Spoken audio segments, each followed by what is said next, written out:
Okay, everyone. So welcome to day 3. I'm so happy that you've decided to come here and spend at least your morning with us. And we have a wonderful keynote today.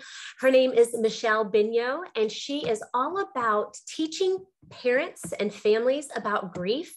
She did lose her son when he was young, and I was just super excited to actually meet her on LinkedIn and get to know her a little better. So she is a certified grief recovery specialist, early childhood parent coach, and the founder of Good Grief Parenting.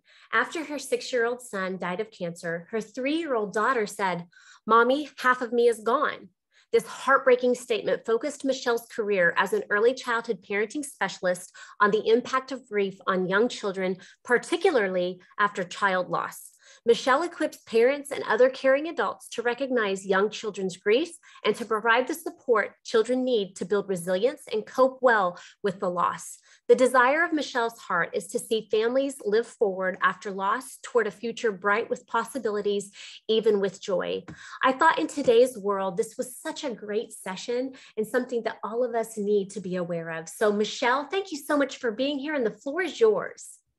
Thank you, Tisha. I'm so happy to be here. This really is, of course, such an important topic, and has been my heart's desire to just help families with this for the last more than 20 years, since I was faced with just a horrendous loss of my own. And I started out as a bereaved parent, not knowing really anything about grief. I hadn't experienced it before closely in my family, and I had to learn so much as a bereaved parent. And so there's a lot that I can share, and I'm going to just start by maybe saying a little bit more with, okay, my slides aren't moving. Why is that? Okay. Well, this is the slide I wanted you to see. This is my why I'm doing what I'm doing. And these are my 2 beautiful children. My daughter, Deanna, Tisha told you in the introduction, was left without her brother when she was 3.5.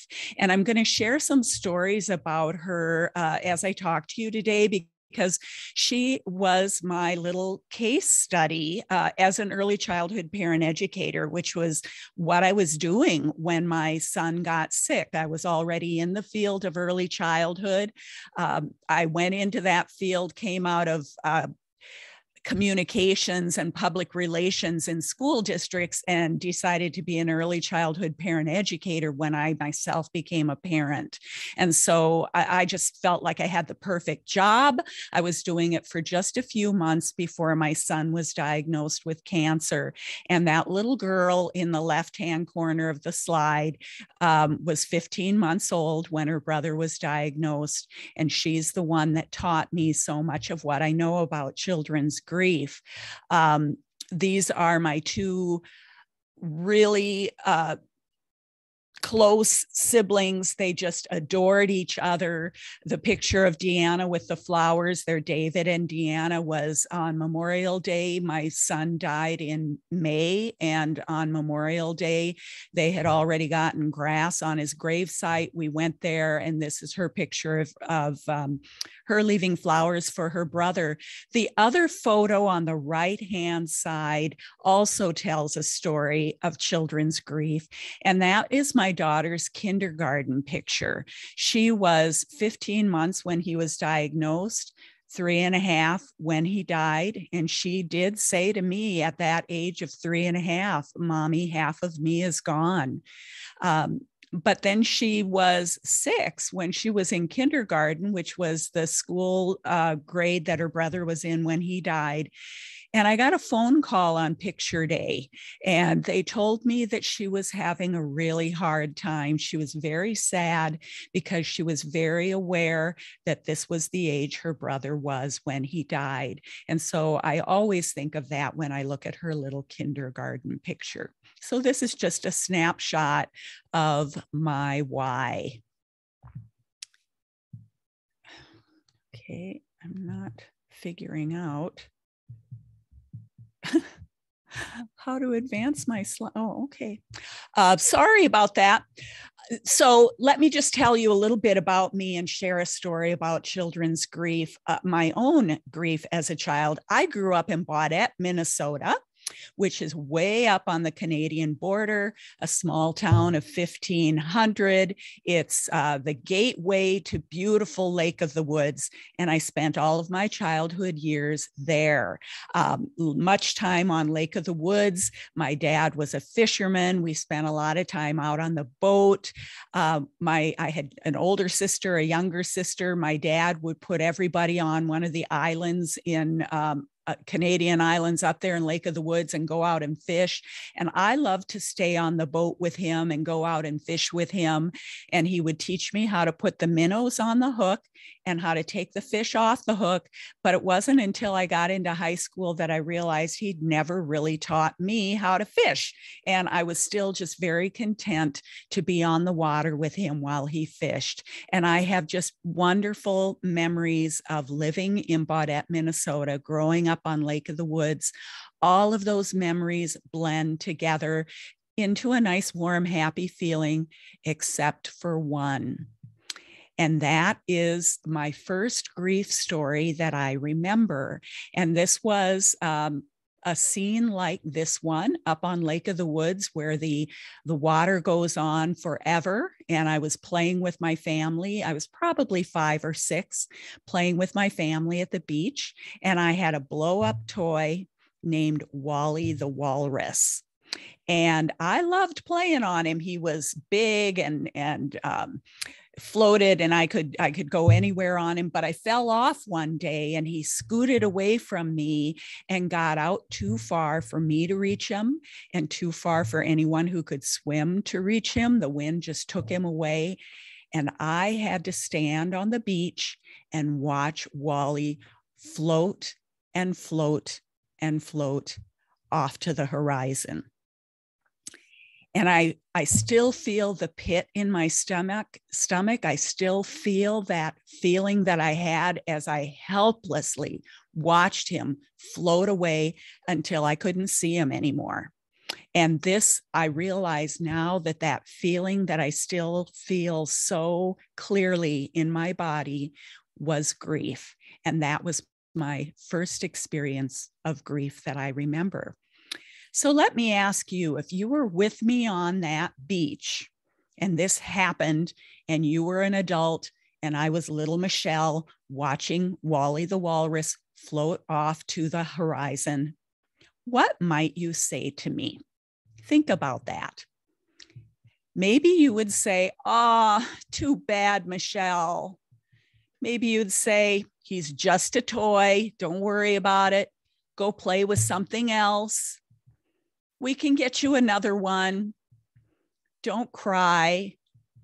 "Oh, it's nothing to cry about," goes nicely with "it's just a toy." Or "let's go over to the store and get some ice cream and then you'll feel better. You'll forget about Wally and you'll get over it." Maybe those were some things that you would have said to me as a child who lost a toy. But I want to talk today about better ways to help children with grief. If you remember being responded to with some of those things that I just mentioned, you probably remember too that they didn't really help you a whole lot. There's so much that we do with children around grief that really isn't helpful. So many things we do with ourselves around grief that just really isn't helpful. So today we're going to talk about giving children the gift of good grief. And yes, grief can be good. Grief is good. And we're going to talk about that today. And these are some of the things that we're going to go through as we talk about how to give children the gift of good grief. We're going to talk about the truth about grief and grief beliefs, because as I told you, when I experienced grief, with my son, I really hadn't experienced it a whole lot before. I hadn't lost anything or anyone really precious to me.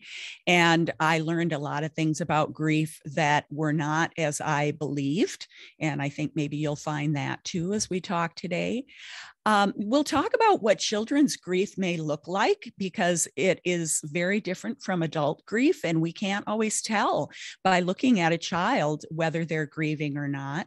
And we're certainly going to talk about what grieving children need, because they need so much from us as caring adults. We are going to talk more about just exactly what good grief is, so that you really understand. I mean, there's grief and we all have felt it, but just what is good grief and how can we give that gift to children? And we'll talk about that. And we'll talk about resilience building teachable moments, which are some of the most important and helpful ways that we give children that gift. And we'll talk about the truth about children and grief. So we'll cover all of this in our time together today. So first, I want to just say why is it important to talk about grief? I mean, this may seem like an obvious question, but there are some answers to this. Why do we need to talk about grief? Well, because grief is a normal, natural, universal, inevitable, and unavoidable human experience. We all experience grief.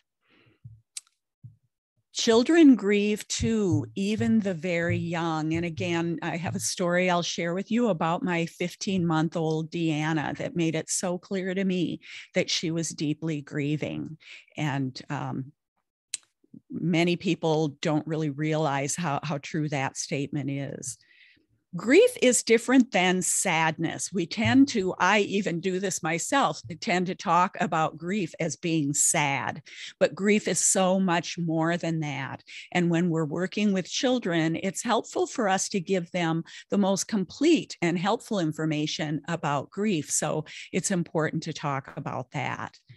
And then the last thing is, it's important to talk about grief so that we realize that it really is a means of healing and growing. That's why I talk about good grief, because grief really by its purpose is very healing and growing and something good for us all to go through. And another reason why it's important for us to talk about grief is because of us as adults being the ones who are going to help kids with grief. Many adults never learned how to do grief in healthy, helpful ways. And I will just interject here that even when we talk about the stages of grief that everyone is so familiar with and started reciting back to me as soon as I became a bereaved parent, those stages of grief really are not stages of grief as Elizabeth Kubler-Ross came up with those stages.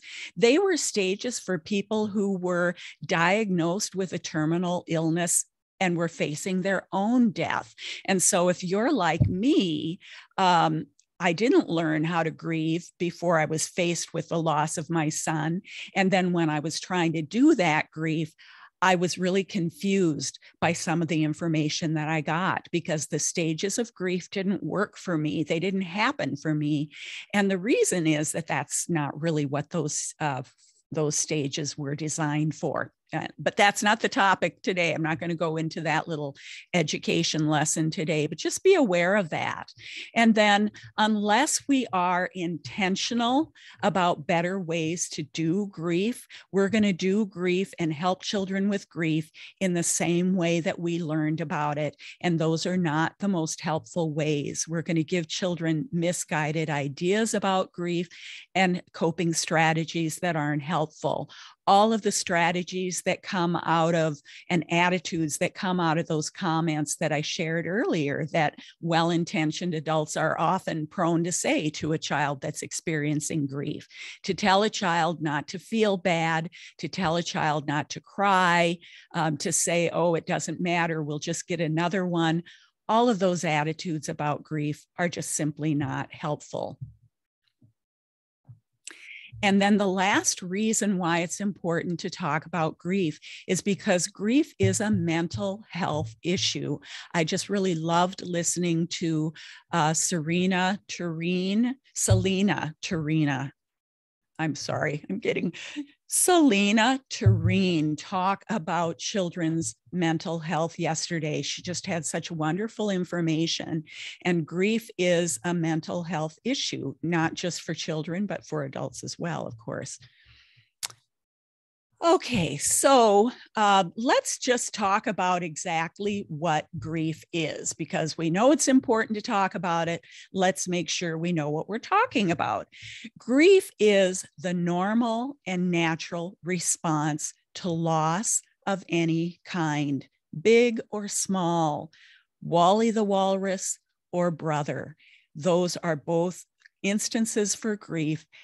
And many times people experience grief by the loss of familiarity, like I think of the movie Inside Out, and the little girl, I think her name was Riley, who was grieving when she moved and had to leave her friends, and the loss of things that were familiar. All of these things can bring on grief. Grief is a normal and natural response to loss of any kind. All grief is 100%. So having said that grief is a response to loss of any kind, let me just say the loss of Wally the Walrus was 100% grief. And it really prompted me when when my son had died and my daughter and I had been on a trip, and she had her favorite stuffed toy that happened to be one she'd gotten from her brother. She left it behind at the hotel. And in spite of the fact that I asked her if she had it when we got in the car, she didn't have it. And an hour down the road, she realized it. And I didn't think twice about going back and getting that toy for my little daughter, who was a bereaved sibling, because I knew the loss of that toy would be and was 100%. Grief is 100%. And it's in the mind of the person who's grieving. I can't tell you whether your grief is real or not. Your grief is your response to loss. And this is such an important thing for us to keep in mind when we're dealing with children. And then the last thing to know about grief is, I said earlier that grief is healing and growing. Not only that, but grief is actually how we heal from loss. If you know people who have refused to grieve, who have sort of put it away, not really faced it, those people are typically people who don't heal. They are typically people who will be stuck in their loss because they haven't grieved. Grieving is an important part of healing after loss. So Earl Grolman is a grief educator, and he says that the only cure for grief is to grieve. And I have the full quote here.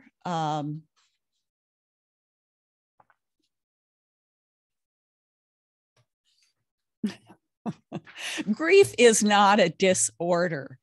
It's not a disease or a sign of weakness. It's an emotional, physical, and spiritual necessity. Grief is a necessity, and it's the price that we pay for love. The only cure for grief is to grieve. And so if we recognize this, it not only is grief how we heal, but it's really the only cure for that feeling that we have after losing something, then that can remind us that childhood is the best time to learn about grief. And this is kind of contrary to what a lot of us think about children and grief. We want to protect children from grief. We don't want them to have to experience it. But I'm here to tell you that if we can help children with their grief to fully feel it, Wally floats away. Yes. Oh, that's so sad, Michele. You loved playing with Wally. It's so sad to just watch him float away and not be able to catch him, not be able to get him. Those are responses that help children learn that grief is real and what we can do with grief. So I want you to think about your own growing up and the messages that you got around grief, because before we can help children to grieve. We need to recognize as adults how we ourselves learn to grieve. And we learn that from our families. And I will say that I grew up in a family that was oh, it's just a toy. Oh, it's not that big a deal. Don't cry about it. I was called a crybaby a lot as a child. And grief was really not something that was honored or taught or acknowledged as a very real, natural way to respond when something is lost. So let me just ask you some questions, and you can feel free to put responses to this in the chat. What did you learn about grief as a child? Because that's where we all learn about grief first, whether it's Wally the Walrus, whether it's, a friend moving away. I experienced that too when I was in the 3rd grade. And I remember how awful it felt for my best friend, Jennifer, to move away. What did you learn about grief as a child? And then based on yes, and I see Callie says she didn't learn anything. It wasn't talked about. And Alicia says it wasn't something that was really acknowledged. Yes. And you'll be fine. My mom used to say, up you jump and rub your bump. And in some cases, that's an appropriate response for a child to hear. We want them to not be sideswiped by everything that happens to them. But yes, to not talk about it, to say you'll be fine. Yes. I went by, let me see, Emily says that she is a professional stuffer. Yes, that is something we learn so well. Lakeisha didn't learn anything. Doretha says, I lost my uncle when I was 11. Yes, it wasn't talked about. This too shall pass. Yes, and there's so many well-meaning things that people say, this too shall pass. Most people who say that mean that to be, kind of a helpful, encouraging thing, but it isn't. It doesn't help us face grief. Yes, to stuff it down. Oh, yes, Karen, I'm so sorry. Losing your dad at 9 and then being expected to pretend everything was going to be fine, and what a huge loss that was, and life impacting forever. Yeah. So, yes, I grew up in the conservative Midwest too. Yes. Not to show emotions. Yes. Oh, wonderful. Kenzie, the idea of writing letters, that's a wonderful thing to help the child say the unsaid things, to have that connection with the loved one. That's a wonderful thing that you were able to do with your grandma. Yes, most of you are saying that families didn't talk about it, that you didn't say much. Callie, I'm going to put your question on hold, but that's an important one. We'll talk about how to talk to kids about it. And people always want to know, how can I support a griever? And we're afraid of it, aren't we? A lot of times we're afraid of saying something to someone because we don't really know what the right thing is to say. And that was another question, and some of you are saying this: how do you respond when you encounter grief, your own grief? If you learn to stuff it, then you're going to be that professional stuffer. Or, if you learn that nobody really wants to hear about it, you're not going to share it. If you see someone else grieving, a child grieving, what do we do with that? We're kind of afraid of children grieving. And so, that's the position I was in. And I was already an early childhood parent educator. So I was already focused on my daughter and what she needed. But had I not been, I would have been kind of paralyzed. What do I do with this child? Especially when she said, Mommy, half of me is gone. So a lot of us don't know how to respond. So we don't respond. And then the last question that I had, and I'm not able to read all of the chat, but I will read them. Yes, you're just sharing with me that that your losses weren't acknowledged, that the child who's told to be good and don't make your mom sad, that is just heartbreaking.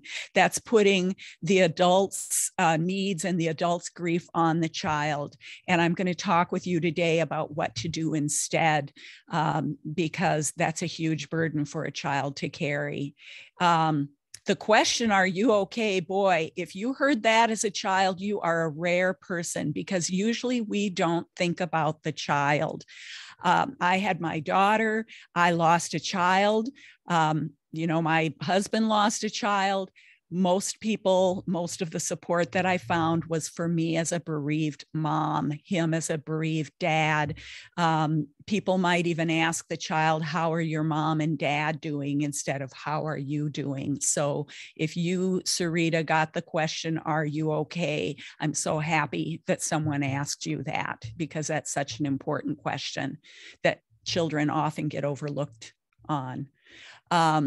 So then it leads into, and thank you, yes, Sarah lost her brother as well. So yes, it's heartbreaking. Many of you did have those experiences, and remember very well how you responded to them, or how others responded to them with you.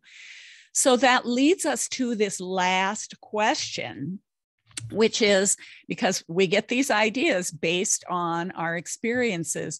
Sarita, if you could share in the chat, and I don't mean to put you on the spot, but if you've got anything to share, if you were asked, are you okay?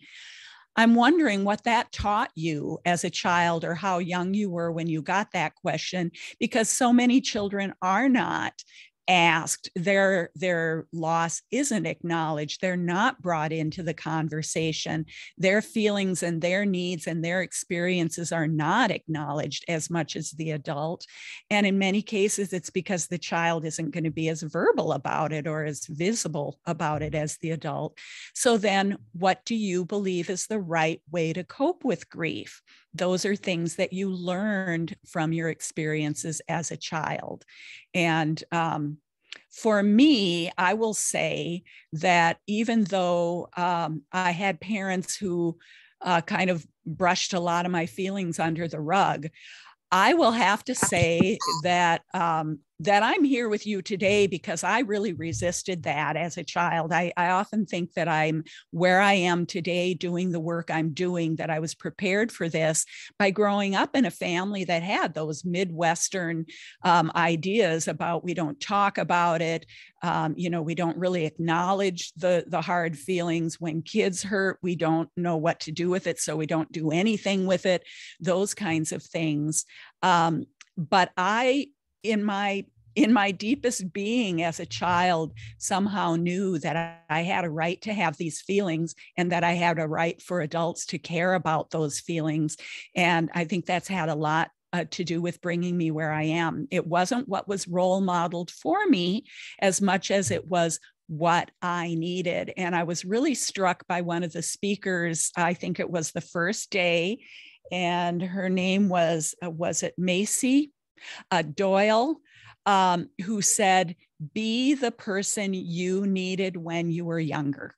And that's very much who I am being by working with families in good grief parenting. The work that I do is with families who have experienced child loss and are raising a young child, an early childhood age child who needs to grow up a bereaved sibling with that hole in their life, and being around so many people who don't know how to walk in their grief with them. Yes. Parents are doing the best they can, and often how they are not taught to deal with grief influences their own parenting. Absolutely. And often in the midst of grief, parents are not able to think about how to help their kiddos. Absolutely. And that's why we're here today, because kids need you, but you as an adult are not always able to give them what they need, and you probably didn't learn how to do it. I hope that by the time we're done talking today, you're going to recognize that you can provide so much support to children by doing just a few simple things that are not your second nature to do. A lot of what I'm going to give you today is giving you permission to talk to children about grief, permission to say certain things to kids, because we didn't learn how to do that. So you're absolutely right. The only way we know how to deal with grief is how we were shown it as a child, and many of us were not shown helpful things. So that's why it's important to talk about grief. And yes, Macy Doyle, there's her presentation. Yes, such a good point that Macy made. Okay, so just asking you a few questions then to get you thinking about how you regard grief now, because before we can help children with their grief, we need to recognize what we think of grief. What is grief to us? How do we regard it? And if you learn to be a stuffer because that was your experience as a child, how on earth are you going to be able to unstuff when you need to help a child with their grief? And did you learn maybe that it's not okay to talk about grief? But I'm getting a little ahead of myself. Yes, absolutely, parents are well-intentioned. And so, yes, the work that I do is to help parents know you want to help your child, you don't know how to do it, here's how to do it. And I'm happy to tell you that it's not that hard once someone gives you permission. So let's move on. This is kind of what we are talking about, and that is when it comes to grief, it often becomes in families that big, fat elephant in the room. And the reason that it does is because of 6 myths and 1 lie. And those are the things that well-intentioned people get caught up in. And so that grief remains in a family and grows and grows and grows like a big elephant in the room that no one will talk about. So let's look at 6 myths, grief myths, and these are not by any means all of them, but these are 6 that the Grief Recovery Institute identifies as 6 key myths about grief that are really unhelpful and not even healthy for people to cope with grief. And they're the kinds of things we've already been talking about. So the first one is,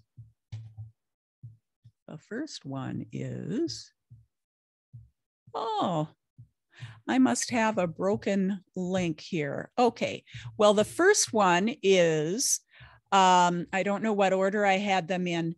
Don't feel bad is an important myth of grief that we get caught up in with children, where we always want to help children feel better when they're sad. Don't feel bad tells us that we shouldn't share our grief with people, that we should feel happy, that we should, this too shall pass. Some of those things we already talked about are things that are based on this idea that we want to feel good, that we shouldn't feel bad. And we know that when we teach children that they shouldn't feel bad, we're really putting a damper on a lot of human emotions that they're going to experience, grief being one of them and many of the other ones. Another of the myths is replace the loss. The idea that when Wally floated away, we'd go buy another one. Now that's fine with Wally. Yes, let's go down and buy another one.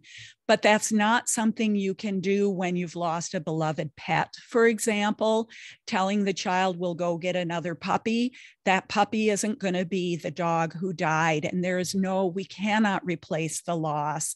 We know this with families that lose children, that having another child, and some people will say, well, at least you can have more children. No, I'm sorry. This child is gone. This beloved person, this beloved thing, this beloved bedroom in our house that I moved away from is gone. We can't replace the loss. Another one is to be strong. Another myth is to be strong. And that's the one so many of you were talking about in those Midwestern homes where people just didn't talk about grief. You didn't see them cry about grief. And people were and this is one of the big ones for parents. You believe that your child shouldn't see you be sad. It goes along with that don't feel bad myth, and also the be strong. Don't let your child see you. Yes, let your child see your grief. It normalizes grief for them. It reminds them this is a normal, natural response. Mom's feeling it too. Dad's feeling it too. Another one of the myths is, I have to remember them. Another one of the myths is time. Oh, the main one, the first one is time heals all wounds, or time will heal the grief. This also is just a really, I was going to say deadly, no pun intended. This is really a harmful grief myth, because grief doesn't heal with time. And if we wait for time to heal grief, we're going to be waiting forever. And it's also important to recognize that grief doesn't end. People say, isn't it time for you to be over it? No, I'm never going to be over it. Am I going to be moping for the rest of my life? No, I will get better. I will heal, but my grief will remain. Remember that we said grief, that Earl Grollman said, grief is something that happens to us because we love. It's a response to losing someone or something that we love. So time doesn't heal wounds. Another reason why I work with families is to help them recognize the kinds of things that will help to heal grief, that will help it to abate in their families, because just waiting for grief to get better isn't going to help you at all. And then grieve alone is another one of the myths. Don't share your grief. And we'll talk today about one of the best ways for families to heal is to share their grief. That means you sharing your grief with your child and your child sharing their grief with you. So that's a grief myth.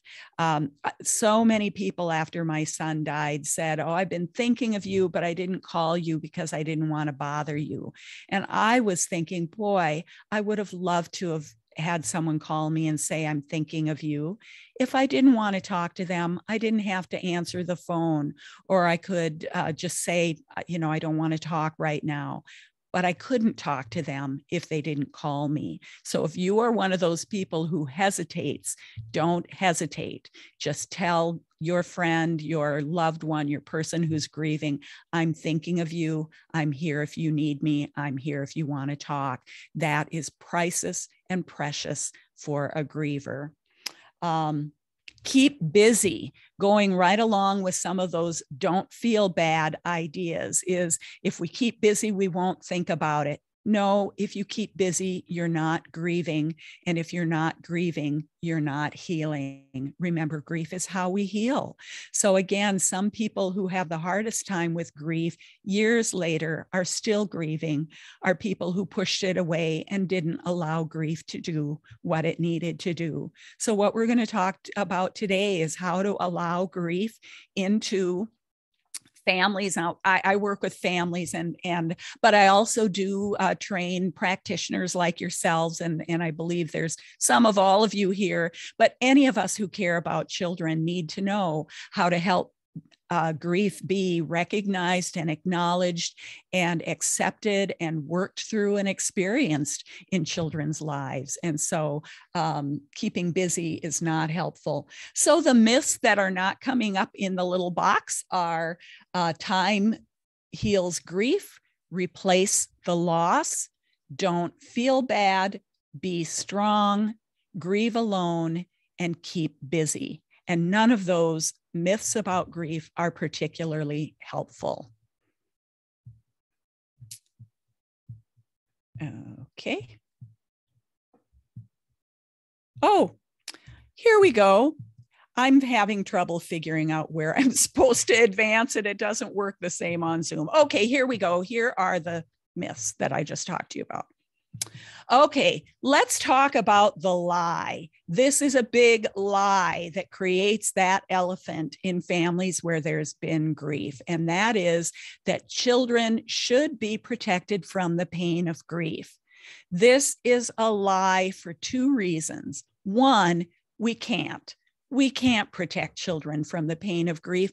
They feel it. Even my 15-month-old felt it. Even an infant feels it. We can't protect them from that. So that's the first part of the lie. The second part of the lie is if we keep them from experiencing the pain of grief and all that goes with grief, we are robbing them of the opportunity to learn how to cope with grief in healthy ways. And we're denying them the validation of the fact that what they're feeling is normal and natural, and that, yes, it makes sense that you feel this way right now. We know that children need for caring adults to help them through these feelings and these experiences they have that are hard. So children should be protected from the pain of grief. We can't do that. Instead, we need to help them with it. Does that mean if you're a distraught adult, let me just put this little caveat in here. If you're a distraught adult who is just sobbing and hysterical, which we can feel, maybe protect your child, shield your child from the most active, most potentially frightening aspects of a grieving adult. Certainly don't let them see everything when it all hangs out, but we don't protect them from it. We carefully take their hand and guide them through it. Okay, so let's talk about how. How can we give children the gift of good grief? This is the million-dollar question, and this is what we're all here to talk about. The first thing is to recognize children's grief, because much of what their grief doesn't look like grief. So how can we give them the gift of good grief? A couple of things. One is to, which I already mentioned, is to be sure that we're aware of our own feelings about grief, and then to be sure that we're taking care of our own grief needs, so that what we give them can be from a good place, as good a place as we can be in as a griever ourselves. And then to recognize children's grief. What does it look like? It can look all different ways. My daughter said to me after her brother died, "Mommy, half of me is gone." But she never cried, and she didn't particularly look sad. She didn't look like the adults that we see look. She didn't look mopey. When she would see me crying or see me sad, she'd come up and she'd be sad with me, but she didn't look like I did. She looked like a child who was joining in with her mother and sharing in this grief. She looked like maybe the very serene looking girl in the middle of this picture. Maybe there's a knitted eyebrow. Maybe a child is behaving in ways where they are, being obnoxious and boisterous and angry and loud. We need to recognize these things as grief. And we'll talk more about this. And I'm kind of getting ahead of myself, so I'll go on. So these are some faces of grief, and there are many more. The other thing I want to remind you of is, I love this quote from Mark Twain, because it reminds us that not only does children's grief perhaps look different from adult grief, but it also will be different from adult grief. Nothing that grieves us, whoever we are, can be called little. By the external laws of proportion, a child's loss of a doll and a king's loss of a crown are events of the same size. When my daughter left Lucky behind, Lucky the Dalmatian from our Make-A-Wish trip to Disney World, where her brother bought her that. When she left Lucky behind and we were an hour, maybe even more down the road, I did not get mad at her. I asked her if she had Lucky. She said yes. She didn't have Lucky. I turned around, no hesitation. I went back. I got Lucky. I wasn't going to wait for Lucky to be mailed to us. I wasn't going to risk that they wouldn't find Lucky. We went back and got Lucky. And that, I'd have to say, honestly, that meant as much to me as it did to her.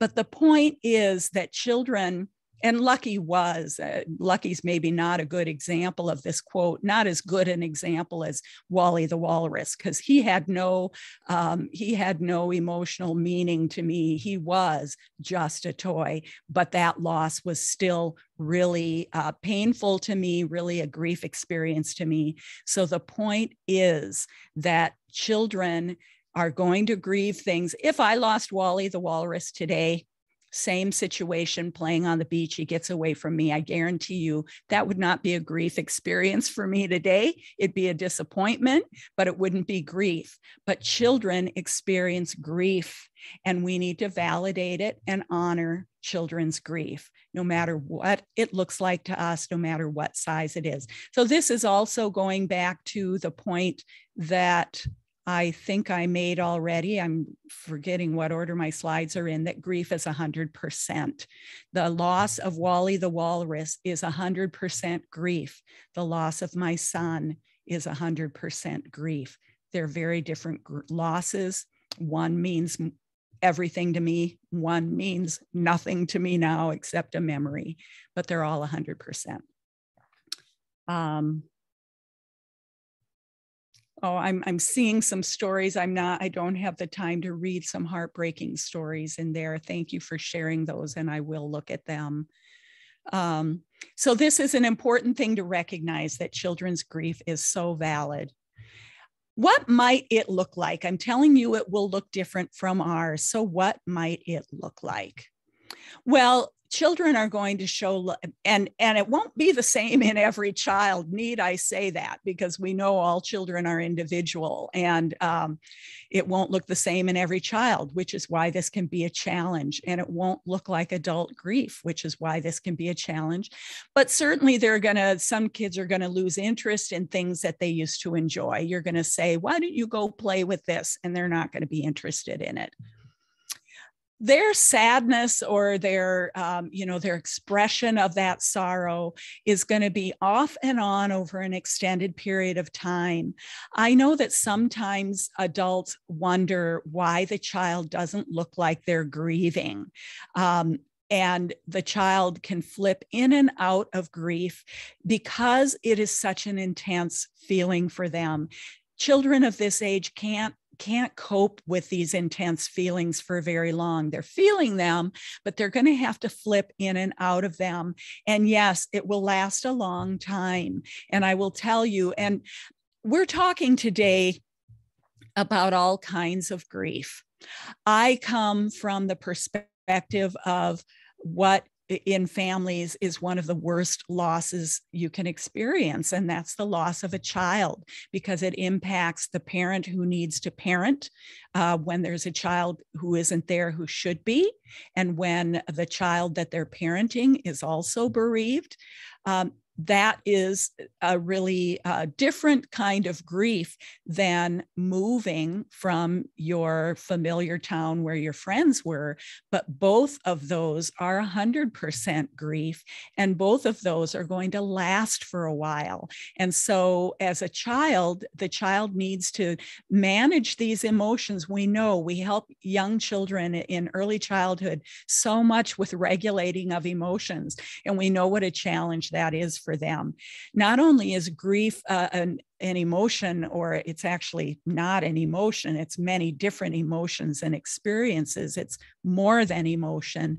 But not only is it difficult to handle, but it is it's ongoing, and it can affect children in so many different ways. So it will last over an extended period of time.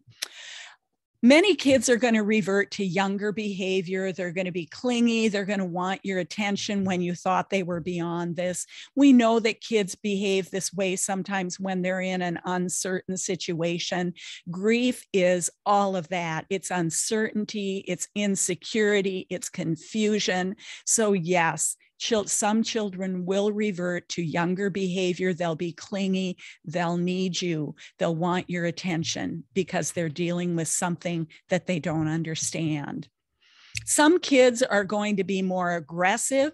If a child's behaving in a really aggressive way and doesn't seem able to manage it, even when you're trying to get them to, if you're aware that they've experienced a loss in their family, and keep in mind, I'm not just talking about death losses, I'm talking about any of those things that can create grief. That can be a reason why this child is behaving in a way that you don't understand, and sometimes in ways where we want to discipline them. We want to curb this behavior. We want to make them behave.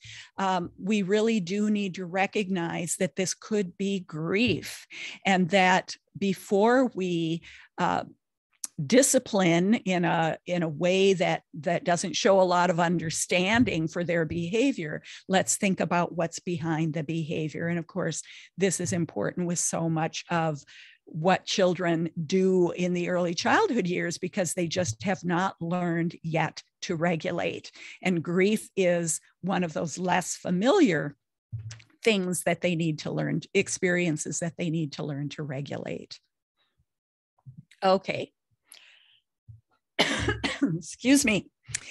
Another reaction, and this is sort of what my daughter did. Some children are going to be uncharacteristically quiet. They're going to be uncharacteristically well behaved, or they may be fearful. And this is because they're seeing so much upheaval in the adults around them. They're really sensing that something is wrong, that the adults are not okay emotionally. And so their way of coping is to not be one who wants to rock the boat. And so they may be quieter. They also may be the child who's just observing and feeling. Another thing that someone said, I think it was Selena Tareen, who said yesterday that an anxious child is just the tip of the iceberg. There is so many layers going on underneath. And I loved that picture of her description of the child that's anxious. This is what a grieving child will be as well. You are not necessarily going to see all of that's churning underneath in this little child who does not understand all of this intensity that's going on around them. So they may be very quiet, they're confused, they're fearful, but you may not see that in them. There will be so often those physical things that are going to impact kids. You know, they're not going to be wanting to eat. They're not going to be wanting to sleep. One of my clients shared with me the situation where one of her younger children was having some sleeping issues, and the parent was having a hard time working it out. And she was talking to the pediatrician saying, well, her brother died, a few months ago. Do you think that could be it? And oh my word, the pediatrician actually said, oh no, that shouldn't be bothering her anymore. Oh my word. Yes. For a long time, deeply, this loss, this grief can affect children. And it saddens me when other professionals that we may turn to help us don't have that understanding. So yes, any of these things with children physically, even if it's been a while, like I said in the previous slide, well, I guess it's in this one, their sadness is off and on over an extended period of time. Just like with us, there's no statute of limitations that people try to put on us by saying, don't you think it's time to move on? There certainly is no statute of limitations for children either. And then the last, and this is a really important thing, is that children who are grieving may not appear to be doing it at all because they're playing. Sometimes adults will say, I don't understand why this doesn't seem to be bothering them. They're just playing. And I've talked with parents who are concerned that their children, their surviving siblings, don't seem concerned about the loss of their sibling. They're just playing. They're just acting normal. We know that play is how children process their emotions, their experiences. We know that that play is children's work. It's their coping mechanism. And certainly when it comes to grief, this is true. After my daughter said, "Mommy, half of me is gone," she didn't look like a grieving child, what I might have thought in my uneducated mind back then that a grieving child should look like. But if I paid attention to what she was doing, I might see that she was playing funeral. I might hear, as I did at times, that she was singing, "Oh, how I wish my brother was here. Oh, how I miss my brother. I wish my brother were here." So if you pay attention to those children who are immersed in play, you may very well learn that they are very affected and they're playing it out. They're working it out. And so these are some of the ways that we might see children's grief, even though we may not always recognize that that's what we're seeing. One of the resources that I found, one reason why I do what I do is because when I was an early childhood parent educator whose son died, whose daughter said, "Mommy, half of me was gone," I was in the field. I was in early childhood education. Okay, I'm going to go find the resources. It is not okay that my 3.5-year-old daughter says half of her is gone. What am I going to do about it? I had my master's in family education. I was licensed as an early childhood parent educator, but I did not know how to do this. I did not know what my daughter needed. I did not know what was the right thing for her. And I thought, I'll go find it. I'm in the field. I know where to look. But I really didn't find a lot. And I knew then that whatever I came up with, and I should mention, I talked about Deanna and David. David died in 2000. Deanna is now 25. So I've been down the road and I've worked so much of this out on my own. And I'm here to share with you what I've found because it didn't come easily. And what I'm about to share with you is from the best resource that I found. And it's a book called Shadows in the Sun, The Experiences of Sibling Bereavement. And I'm talking about sibling bereavement.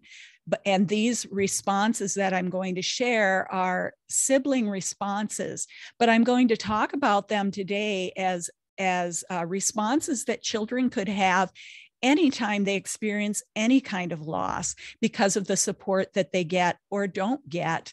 And I shouldn't say because of, but it's certainly influenced by the support that they get or don't get from caring adults. These 4 responses to loss come from Betty Davies' work in Sibling Bereavement, which was the best source that I found to help me in my work of working with families raising young bereaved siblings in the early childhood age. So let's move on with the 4 responses to loss.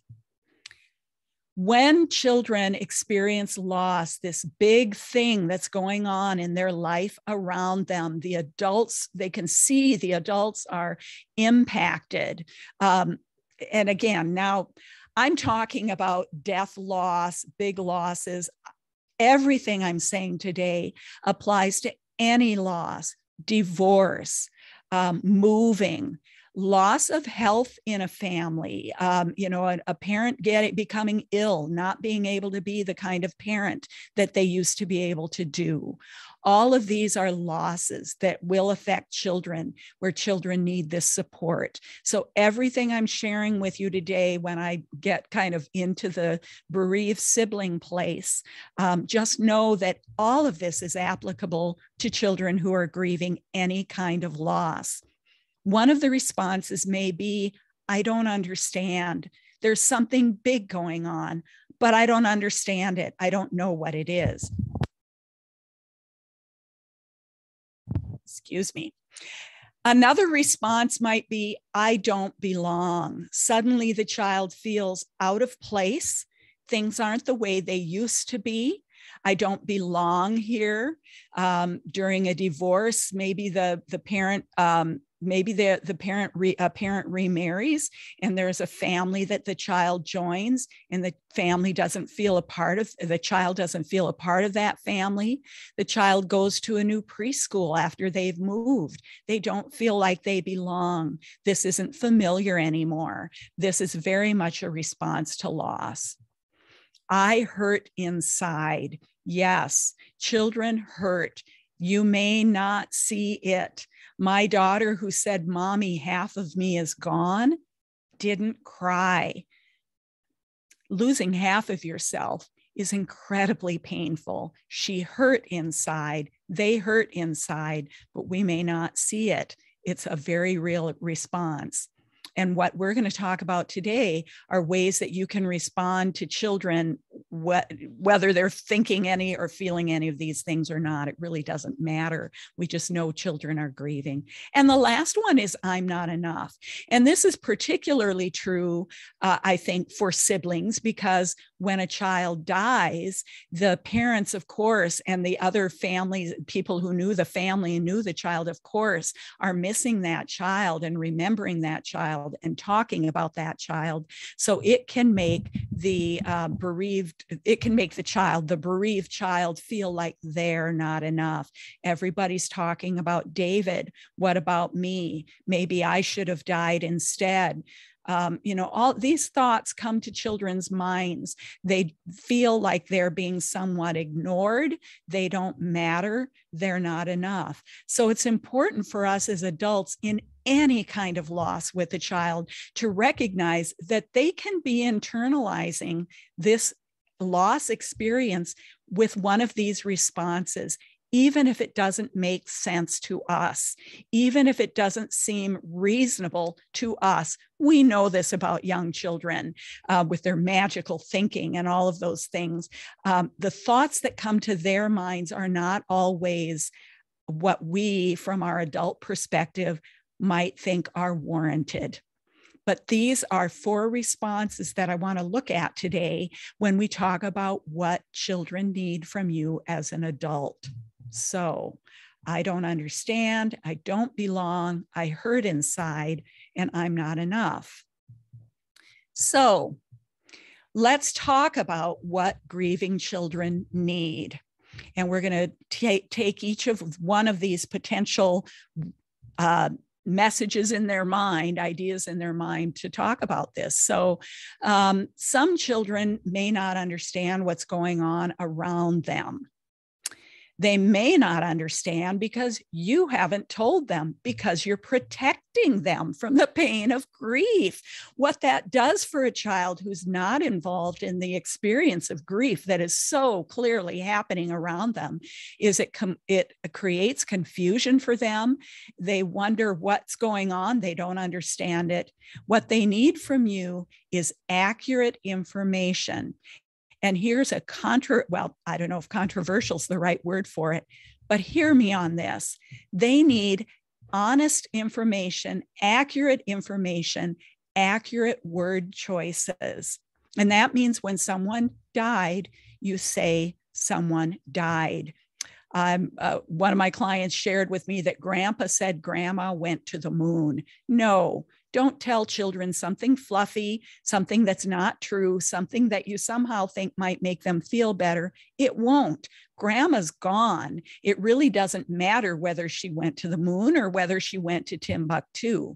But what's important is to know what death is, that she will never come back.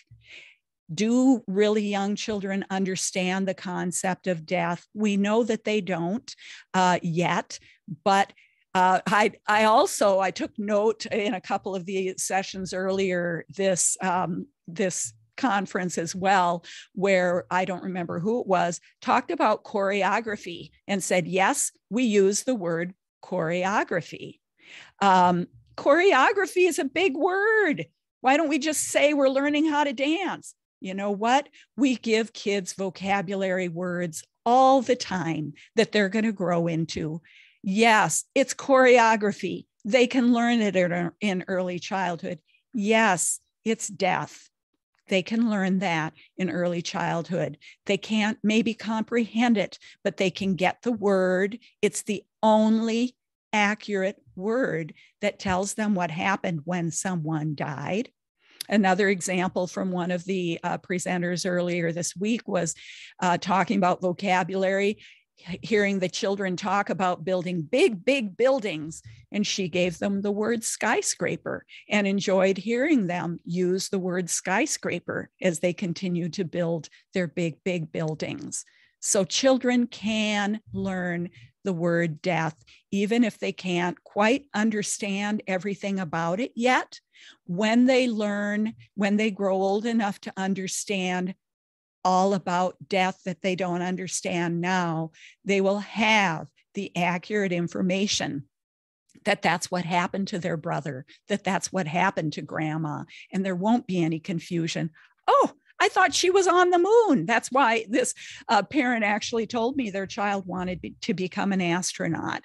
So let's not confuse children with things that we think are going to fit better. They're perfectly capable of learning new vocabulary words. And one of those words they need to learn when a loved one dies is dead and died. And I will tell you, it's a lot harder on us to say it than it is on the child to hear it. The first time I had to say my son died, I choked on the word. I don't want to say my son is dead, but it's the only accurate information. And we need to give children accurate information. Now, having said that, do we need to give them every bit of information? No, we don't need to talk to them about suicide. We don't need to talk to them about, the ins and outs of drug overdoses or horrible things that can happen to cause someone to die. But letting them know the status of this person who's gone, this pet that's gone, and death is the body doesn't work anymore. You can't play with them anymore. Their body doesn't work anymore. They can't bark. They can't eat. They can't play with you like they used to. That's accurate information that gives the child an accurate and realistic understanding of what happened with this loved person, beloved dog that they're not going to see again. So when they don't understand, they need accurate information. They need honesty, which goes along with what I've just said about accurate information, also goes along with what many of you were sharing about your Midwestern, and it's not just in the Midwest, but that upbringing where parents acted like nothing was wrong, that myth about be strong. No, be honest with your child. I'm having a hard time today. I'm really missing David. I'm really feeling sad. I'm really missing his hugs. One day I said to my daughter, I was sad, and I said, I'm missing David, and I'm so sad that he can't. And we talked about how he was still with us. So I said, I miss that he doesn't hug me. And she said, oh, mommy, he still hugs me. Just like, what are you talking about, mommy? He still hugs me. So children have their own experience of loss and how to cope with it. And I believe he did and does still hug her. So be honest about emotions, be honest about information. It doesn't mean you need to give them all the details, but just what you tell them should be honest. Don't tell them something that isn't honest. They need conversation. This is why I say one of the best things that we can do for children to help them, to give them the good gift of good grief, is actually not that hard. It's talk to them, tell them, I'm really missing David today. When do you miss? I know you miss David too. When do you miss him the most? What do you think David would be doing if David were with us today? What do you think he'd be doing what do you think he'd be playing on at the playground? Have conversations about what's going on, how you're feeling about what's going on, about what's changed. I got this message loud and clear when I became a bereaved parent, that I should be honest with Deanna about my feelings, that I shouldn't hide them from her, that I should talk with her. So I did. But there was a very important missing piece that I didn't get till later. And I want you all to hear this. And that is, let them tell you. I did a good job of telling her how I was feeling. I did a good job of admitting when I was hurting. I did a good job of letting her see that and helping her understand that it was normal and natural and that I was still okay. But the other part that is just so crucial is to give them a chance to tell you what they're thinking, what they're experiencing, how they're feeling. Let them talk. Not just hear the truth from you, but let them share their experience. Let them tell you, say, is there anything you want to know about this?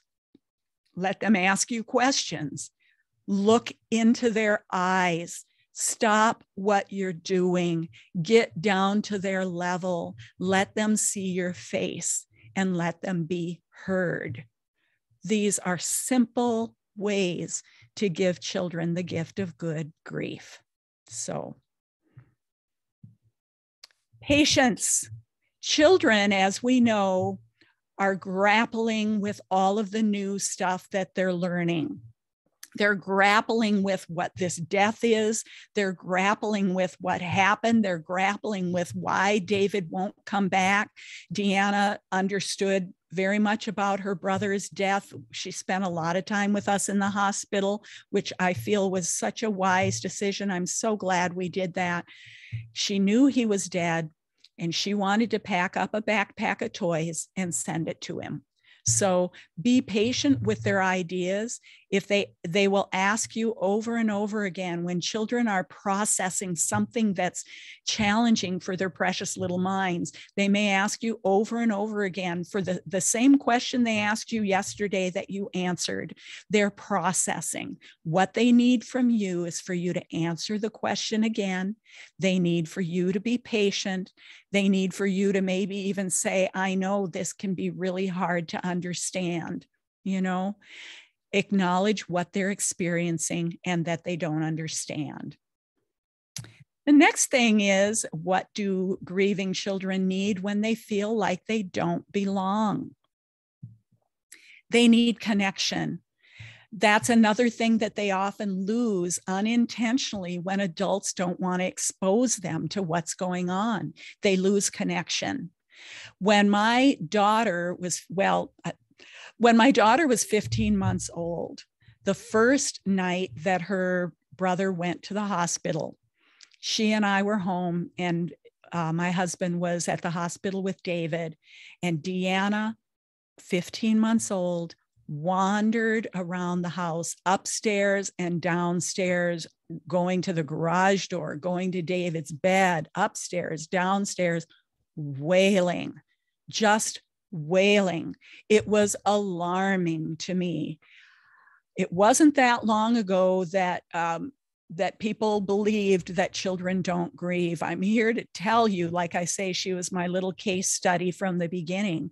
There was no doubt in my mind that she was experiencing all of this with us. She was wailing. I went to her to try to comfort her, and she pushed me away and threw herself on the ground, on the floor.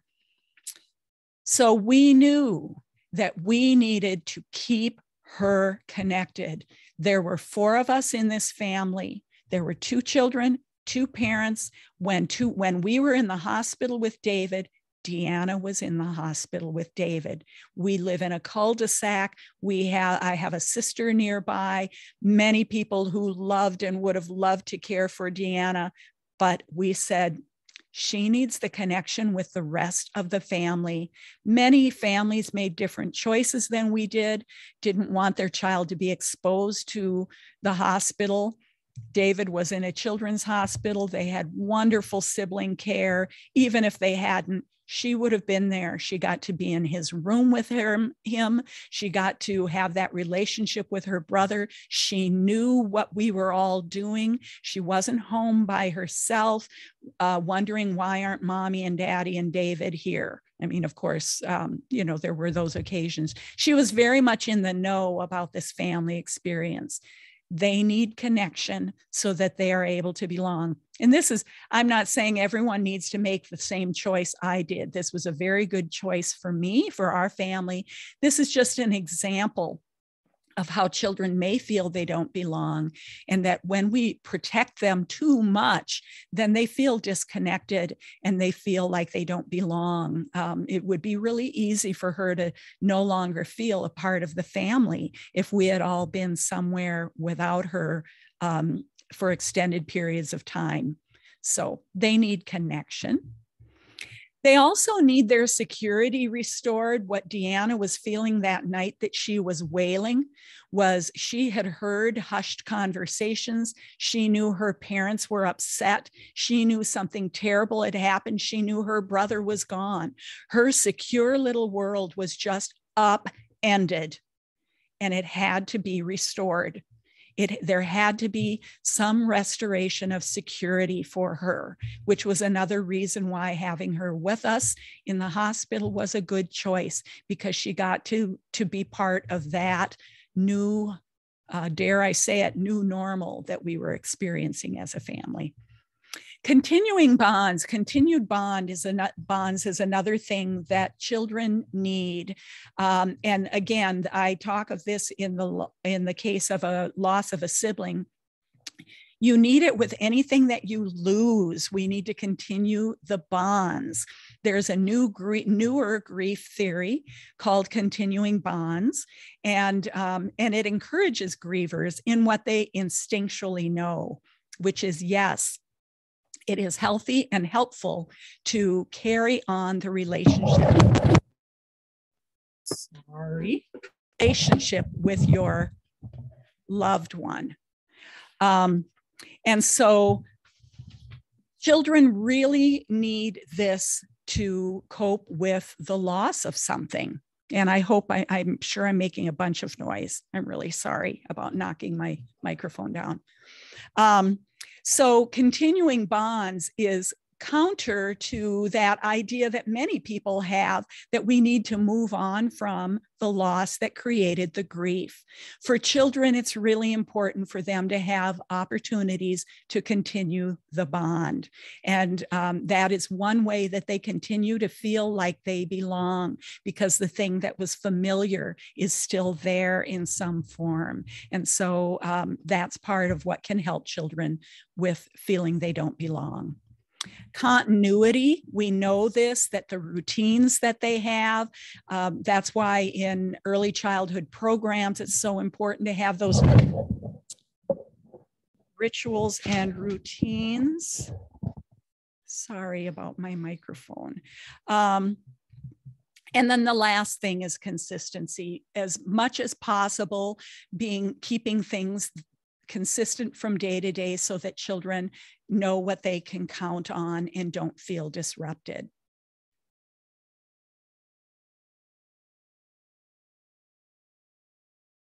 Ooh, okay. Yeah, Tisha, I've got a lot left. I'm sorry. I had no idea. Okay, I heard inside, I'm running way over. They need loving care, closeness, empathy. They need for you to recognize and honor their grief. They need a sense of security, of safety, as well as security. And they need a healthy role model. When I talk to families, they need a healthy role model that's taking care of themselves. And that's an important thing of what they need. They need compassion.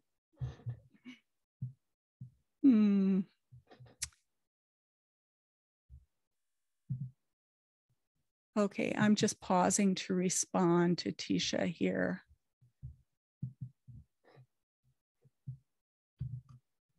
Hey, Michele, it's totally fine. I just wanted to know Oh, our other session was supposed to start at 5 after.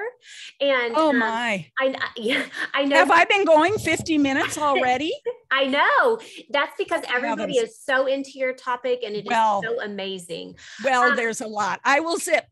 Okay. I have to just zip. And we also have people asking for your PowerPoint. So when this is over, I would Yes. like you to upload that if that's okay with you, because this is such a timely topic. We do need to share it. So yes. Oh, I'm so, I know that I can. I was afraid I was going to have time to fill. So oh heavens, I know that okay. So I'm not enough is the last way that children can respond to loss.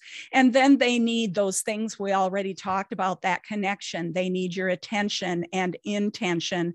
They need to be validated. They need essential messages. And these essential, and I'm really going to zip here. So these essential messages are the things that children need to hear that remind them of how precious they are to us, that just validates them. And when a child is experiencing loss and grief, they really need these things because the adult is probably grieving as well. And then they're not giving the child the same attention, and that child is picking up on everything. So these are some essential messages that can help children. You are precious just the way you are. You are enough. You are important to me and our family or our classroom. You belong. Your feelings matter. I care that you hurt. I'm here for you. I will help you understand. You are listened to. I will hear you.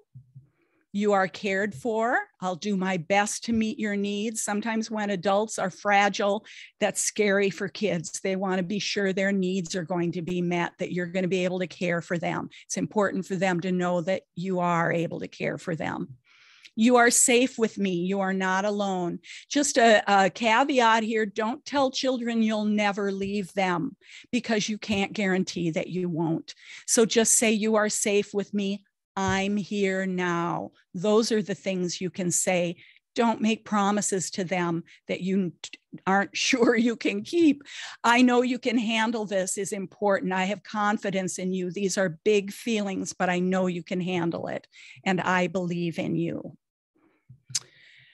Oh my, I don't know.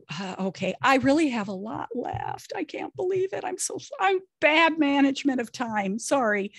So good grief is, we know that good grief is the normal, natural response to loss of any kind or change. It's good grief when you go right through it and you don't avoid it, when you recognize it and accept it and cope with it. You feel it and talk about it and don't push it away. Those things that some of you were sharing that your families did were not good grief, simply because you weren't allowing it to be out in the open. Grief is allowed and shared and felt. Good grief is allowed and shared and felt. It validates the griever's reality, and this is so important for children. They need to know that what they're feeling is valid and normal and natural. So when you share grief with children, that's what they learn. And then you show them how to go through grief in a way where you're taking care of yourself and taking care of them. Good grief brings healing. It builds resilience. It helps kids learn those skills, and it fosters optimism. This quote from Adele Faber just says, when we acknowledge children's feelings, we're doing them a great service because we're helping them know that what they're feeling is real. It's their reality is valid, and then they can cope with it. The how of good grief is social emotional learning and teachable moments. You need to, if you haven't already, listen to Cindy Tarabush, as well as, I keep getting her name wrong, Shatina Tureen, Supporting Early Childhood Mental Health and Meaningful Playtime. The information in those two sessions were all about social emotional learning and using teachable moments. And those are the ways that we give children good grief, by those healthier responses in when we're teaching them social emotional learning and when we're taking advantage of teachable moments. So when there are two ways that we can do teachable moments with children, and it can be certainly in the conversations that we have, and I'm going to just sit through these.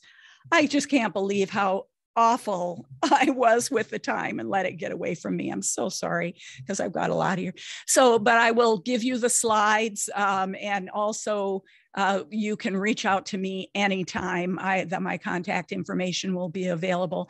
When you talk to children, these are the things to keep in mind. Many of these things have been shared. The speak it, name it, normalize it about emotions, including grief, being patient with them, acknowledging their feelings, helping them name their feelings, avoiding judgment. Don't tell them they should feel better. My mother used to always tell me, don't feel that way. That was not helpful. And don't make promises or guarantees. I already addressed that. Lots of ways to do teachable moments with kids. You do this already. If you're an early childhood provider, caregiver, you do these things and you can use these things. One of the previous presenters also talked about books and how books are the best. There are some wonderful books. I can provide a list. And we know that relaxation and mindfulness are also just really helpful ways for children to deal with their big emotions, including grief or that confusion, that uncertainty. One of the presenters earlier this week also talked about, and it maybe was Cindy, also talked about, creative activities to express emotions and express grief. So these are all ways that you can infuse into your time with children, ways for them to learn about grief. And then, of course, just the things like finding a dead bird or, that fell out, a little bird that fell out of a nest, or, some of those teachable moments from experiences they have. And again, using the accurate vocabulary to do it, that death means their body stopped working. So these are just wonderful ways to take advantage of teachable moments, certainly modeling compassion and teaching empathy. I mentioned a grief tub. I also loved that, I think it was Shalina talked about some kind of box, and I forget what she called it, but it's the same thing as a grief tub, a resource. When children learn good grief, when you use social emotional learning, those teachable opportunities in the course of a day, these are the things they learn from experiencing good grief. Their feelings are validated. It's normal to feel bad when you lose something you care about. You don't always have to feel good. Sadness and grief can be very big, confusing feelings. And it's okay to express your emotions. Hopefully they will, from good grief, learn a lot about self-esteem. They'll learn that they're important because someone's paying attention to their grief and helping them with it. You matter and your feelings matter. What you need is okay. You deserve to be listened to. Communication skills. Sometimes you need to tell someone how you're feeling. For all of us who grew up in stuffer families, it's important for kids to know that they can tell someone, even if it's something that maybe that person would rather not hear, because we don't always want to hear about people's grief, but we need to let children tell us. Sometimes you just want to talk about it. It's good to talk about it. Sometimes you just want to be quiet, and that's okay too. And you can ask for a hug. And these are communication lessons. There are lessons in resilience. You can manage big feelings. I'm going to help you learn how. You can have help when you need it. You can know you will feel better. You won't always feel bad. You can do things to help yourself feel better, the relaxation, the mindfulness, some of the things we teach them to regulate are really empowering things for children to learn. Good grief is all about building resilient skills. They learn empathy. It's important to think about how someone else feels. You can show someone that you care. You can give hugs as well as ask for them. Sometimes you can help someone else feel better, and listening is caring. They can learn life skills. Sometimes we lose things that we care about. It's life, it happens. People help each other when hard things happen. You can make positive choices. You can look forward to good things in spite of the fact that something bad has happened. Children don't need to be protected from the pain of grief. They need to be helped to cope with loss and grief that are an inevitable part of human experience. Children who learn helpful and healthy ways to go through grief will grow up to be adults who deal well with loss and setbacks. And we know as a society, we need more adults who know how to grieve in healthy ways, know how to heal in healthy ways, and know how to support others who are grieving. We need to get rid of the big gray elephant and be able to cope with and manage grief because it's a normal, natural, unavoidable, universal human experience when something precious is lost. Childhood is the best time to learn about grief and how to cope with it, just as childhood is the best time to teach kids all of those other things and all those other vocabulary words. Let's help them learn about grief and how to cope with it in childhood instead of protecting them from it. Grief is in two parts. This is a quote that I love that has sort of been the hallmark of the work that I do. Grief is in two parts. The first part is loss. That's that horrible event, that experience that we need to cope with that can be sudden and can be just upending our world. But the second part of grief is the remaking of life. And that's what good grief parenting is all about.